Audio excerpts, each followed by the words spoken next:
Magandang araw sa lahat. The YouTube channel of the Fraternal Order of Eagles, Limbas Law Corner is back to once again render public service in the field of law o itong aming pagbabahagi ng kaalaman sa batas para sa sambayanang Pilipino. Ito'y tungkol sa barangay na naman na usapin. Pero hindi naman yung barangay mismo ang may problema dito. Hindi naman.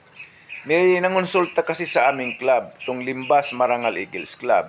Ang sabi niya, hawak na raw niya yung kaniyang katibayan, ebidensya, malakas daw, na pagdating sa barangay, siya ang papanigan, kaya magrereklamo na raw siya.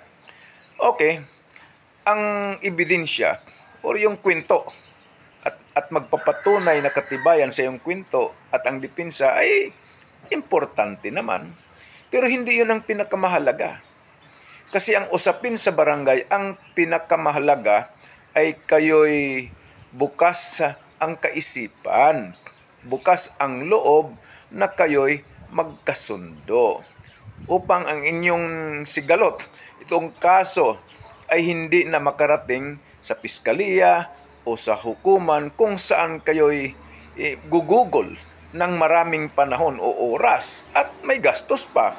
Pag sinabing libre naman ng abogado, ang piskal wala namang bayad.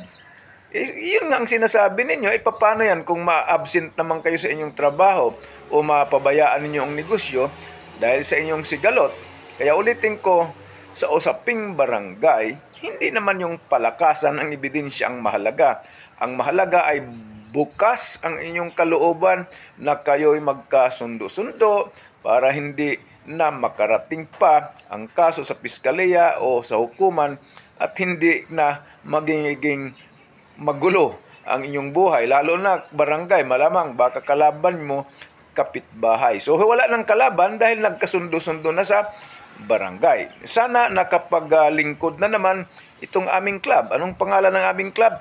The Limbas Marangal Eagles Club of the Eastern Rizal Region 2 sa pamamagitan ng inyong lingkod na isa ng mga abogado at isang propesor sa maraming law school sa ating bansa.